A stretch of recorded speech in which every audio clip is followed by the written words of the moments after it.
Air Algérie, Volota, ASL Airlines, Frontières, le point sur la situation.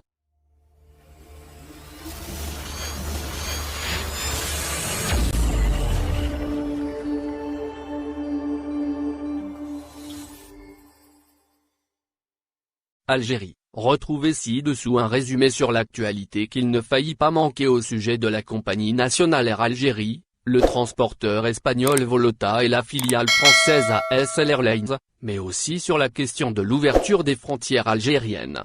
Voici un récapitulatif des informations des derniers jours au sujet des frontières algériennes et les compagnies aériennes, Air Algérie, Volota et ASL Airlines, qui sera utile à tous ceux qui veulent disposer d'un point de l'actualité des vols. Commençons, en préambule, par le ciel algérien. Justement, pour se prémunir de la contagion, l'Algérie a fermé ses frontières aux étrangers à la mi-mars 2020. Cela fait donc 1 an et les hautes autorités n'ont toujours pas avancé de date quant à la reprise des vols internationaux. Dans cette attente, le docteur Bekat Berkani continue de livrer, de temps à autre, son point de vue sur le sujet. Seulement le 17 mars 2021, le président du Conseil national de l'Ordre des médecins praticiens a estimé qu'il est encore tôt de penser à rouvrir l'espace aérien avec la France. Pour consolider son fusil d'épaule, Berkani a partagé son inquiétude vis-à-vis des nouveaux variants du coronavirus. Il indique donc qu'une ouverture des frontières algériennes à l'heure actuelle mettra le pays en danger. Cette suspension des vols réguliers qui a tant duré, a incité l'ancien PDG d'Air Algérie à réagir également.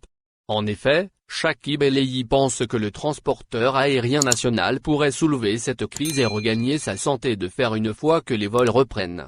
De l'autre côté de la rive, de nombreux Algériens bloqués attendent impatiemment que les choses bougent. Alors que l'Union européenne compte présenter un projet de passeport sanitaire, ils ont vu en ce document, dont l'instauration reste non sûre, le bout du tunnel. Dans l'incertitude, et entre-temps, la compagnie aérienne Volota se tient prête à prendre le chemin des cieux vers l'Algérie.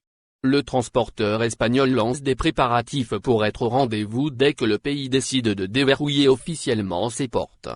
Ces derniers jours, Volota a même ouvert des postes d'emploi permettant de lancer ces nouvelles lignes entre l'Algérie et la France dans les meilleures conditions.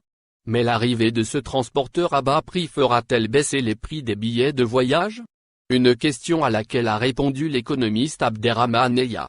Celui-ci pense que les prix de Volota pourront toucher de façon drastique l'activité d'Air Algérie. De son côté, la compagnie aérienne française qui s'est occupée de plusieurs vols de rapatriement, qui n'est autre qu'ASL Airlines, renforce son programme vers le pays. Elle compte, en effet, reprendre ses vols dits spéciaux en mois d'avril. Sur ce, elle a programmé 16 vols dont plusieurs auront lieu pendant le mois de Ramadan. Dans le détail, elle prévoit de desservir 3 villes algériennes. Il s'agit d'Alger, Annaba et Béjaïa.